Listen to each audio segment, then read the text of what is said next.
सत्ता का गलियारा हो या गांव की डगर, हर खबर पर आपकी रहेगी नजर। क्या घटा, क्या बढ़ा, कौन लुटा, कौन पिटा, सप्ताह की सारी हलचल जयपुर में जो हुआ पल पल हम पहुंचाएंगे आप तक जयपुर दिस वीक में। नमस्कार, आदाब, स्वागत है आपका जयपुर दिस वीक में। अगले 10 मिनट आप आपके टीवी चैनल को मत बदलिएगा। जयपुर की इस हफ्ते की क्या खास खबरें रही दिखाएंगे अमित के साथ।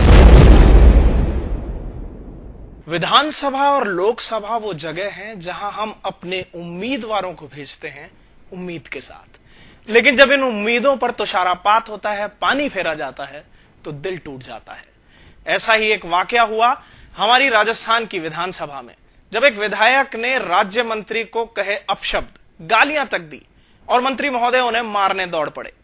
इसको लेकर जबरदस्त हंगामा हुआ, विधानसभा की कार्रवाई बार बार स्थगित हुई और बाद में अंतोतगतवा विधायक को कर दिया गया 1 साल के लिए निलंबित। देखते हैं पूरी रिपोर्ट।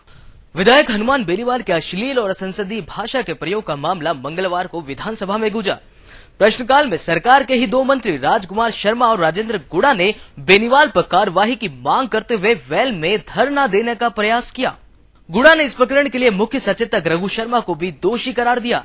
हंगामा बढ़ा तो आसन ने इस मामले में 11 सदस्यीय कमेटी का गठन कर दिया, जिसे घटना का वीडियो फुटेज देखकर उस पर निर्णय देने के लिए अधिकृत किया गया। फुटेज देखने के बाद उप सचेतक रतन देवासी ने बेनीवाल के निलंबन का प्रस्ताव रखा, जिस पर सदन ने अपनी मोहर लगा दी। हालांकि कमेटी में ही शामिल माकपा विधायक ने इसे एक तरफा निर्णय बताया है। उधर हनुमान बेनीवाल ने भी इस कार्रवाई को गलत ठहराया। उनका आरोप है कि अपनी सरकार को बचाने के लिए बसपा से कांग्रेस में आए राजकुमार शर्मा पर कार्रवाई नहीं की गई। उनके अनुसार यदि शर्मा पर कार्रवाई की गई होती तो बसपा के सभी 6 विधायक कांग्रेस का साथ छोड़ देते, जिससे सरकार अल्पमत में आ सकती थी। पृथ्वीराज नगर एक ऐसा नाम जो जयपुर शहर पर, एक जयपुर के वर्ल्ड क्लास होने पर एक बदनुमा दाग बना हुआ है। ये मामला बार बार उठता है, इस हफ्ते विधानसभा में भी उठा। हालांकि नियमन और आवंटन को लेकर अब एक नया विवाद खड़ा हो गया है, लेकिन ये मुद्दा ऐसा है, इस पर हर पार्टी क्रेडिट लेना चाहती है, इसे भुनाना चाहती है, क्योंकि मामला है 1.5 लाख घरों का, 5 लाख लोगों का। देखते हैं क्या रहा इस बार विधानसभा में इस हफ्ते इस मुद्दे पर। पृथ्वीराज नगर के नियमन का मुद्दा बुधवार को सदन में गूंजा। भाजपा विधायकों ने प्रस्ताव लाकर सरकार का ध्यान इस ओर आकर्षित किया और क्षेत्र में जल्द से जल्द विकास कार्य शुरू करवाने की मांग की। नगरीय विकास मंत्री शांति धारीवाल ने भी सदन को सरकार की इस मंशा से अवगत कराया। उनके अनुसार क्षेत्र की जमीन अवाप्तशुदा है, इसीलिए सरकार उस जमीन का नियमन न करके बने हुए मकानों का आवंटन करेगी। इसके लिए क्षेत्र के कई निर्माणों को कंपाउंड करना पड़ेगा, वहीं कुछ का पुनर्वास भी किया जाएगा। उन्होंने बताया कि करीब 2000 निर्माण सेक्टर रोड में आ रहे हैं। विधायकों की मांग थी कि सरकार 100 रुपए प्रति वर्ग मीटर की दर से क्षेत्र का नियमन करे।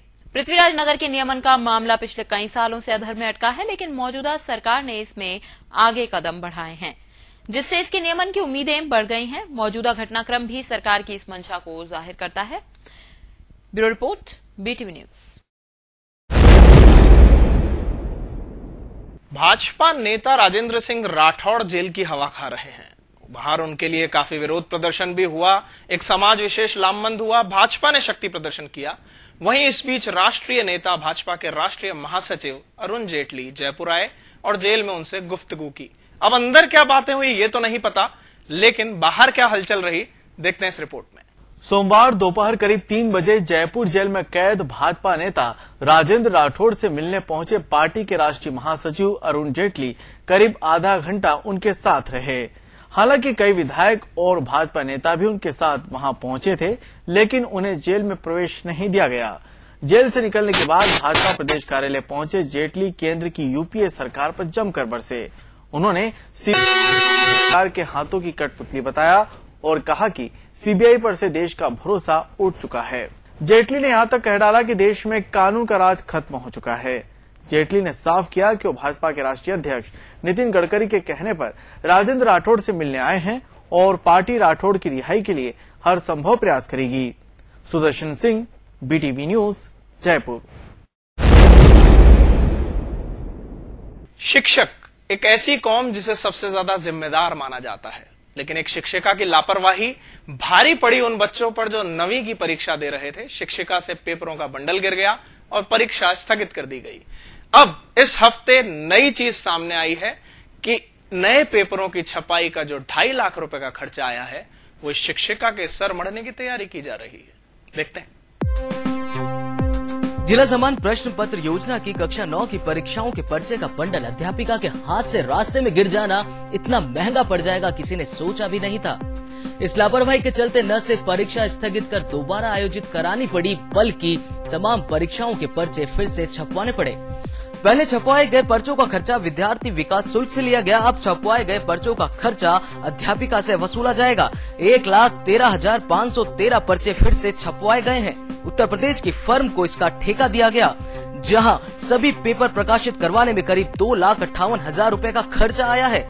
जांच पूरी होने और दोषी पाए जाने पर अध्यापिका या उनके संस्था प्रधान दोनों से ये राशि वसूली जाएगी। और अब इस हफ्ते की सबसे रोचक खबर, या यूं कहें शर्मसार कर देने वाली खबर। एक मामा, ऐसा मामा जो घाटे में चल रहा था, उस घाटे को कवर करने के लिए उसने रचा एक ड्रामा। अपनी ही भांजी का किडनैप कराया और खुद नकली नोट लेकर पहुंच गया अगवा करने वालों को देने, मतलब अपने साथियों को देने, और बाद में ये कोशिश करने लगा कि अपने परिवार से बटोर ले वो पैसे। लेकिन ये षड्यंत्र नहीं चल पाया। पुलिस ने इस मामा को कुछ ही घंटों में धर दबोचा। देखते हैं प्रियशरण शर्मा की खास रिपोर्ट। शुक्रवार सुबह 3.5 साल की आकृति के अपहरण की सूचना ने पुलिस विभाग में हड़कंप मचा दिया। शहर भर में नाकाबंदी की गई। अधिकारियों ने सादी वर्दी में पुलिसकर्मी तैनात कर दिए। सभी पुलिस थानों को सतर्क रहने के आदेश भी दिए गए। इसी दौरान अपहरणकर्ताओं ने 18.5 लाख रुपए की फिरौती की मांग कर डाली। पुलिस अभी इस गुत्थी को सुलझा भी नहीं पाई थी कि बच्ची के मामा रवि शर्मा अपनी मां के साथ मिलकर अपहरणकर्ताओं को 18.5 लाख रुपए दे आए। अपहरणकर्ताओं ने रुपए लेने के बाद बच्ची को सकुशल छोड़ दिया। परिवार में बच्ची के वापस आने पर खुशी का माहौल था, वहीं पुलिस के प्रति नाराजगी भी। उधर पुलिस कॉल डिटेल के आधार पर अपहरणकर्ताओं की पहचान करने में जुटी थी। संदिग्ध भूमिका के चलते पुलिस की नजर मामा रवि शर्मा पर भी थी। पुलिस ने रवि शर्मा से इतनी बड़ी रकम का इंतजाम करने के बारे में पूछताछ की तो पुलिस की सख्ती के आगे रवि जल्द ही टूट गया और इस तरह पुलिस ने किडनैपिंग के इस गुत्थी को सुलझा लिया। दरअसल आकृति को उसके मामा ने ही अगवा करवाया था। इसमें उनके साड़ू कुलदीप शर्मा, उनकी कंपनी की मैनेजर डॉली मिश्रा और कर्मचारी वरुण प्रताप सिंह ने साथ दिया। इन्होंने गुरुवार रात को ही इसकी योजना बना ली थी। योजना के मुताबिक शुक्रवार सुबह कुलदीप और वरुण ने आकृति का अपहरण कर लिया। बच्ची को कंपनी की मैनेजर डॉली मिश्रा के फ्लैट पर छुपा कर रखा गया था। और अब कार्यक्रम खत्म करने से पहले आपको लिए चलते हैं फेसबुक की वॉल पर। सबसे पहले बताते हैं आपको, दिल्ली के विशाल गुप्ता ये फोटो शेयर कर रहे हैं। फिल्म एजेंट विनोद इन्हें कुछ खास पसंद नहीं आई तो ये फोटो दिखाकर कहना चाह रहे हैं कि सैफ अली खान से तो यही बेहतर है।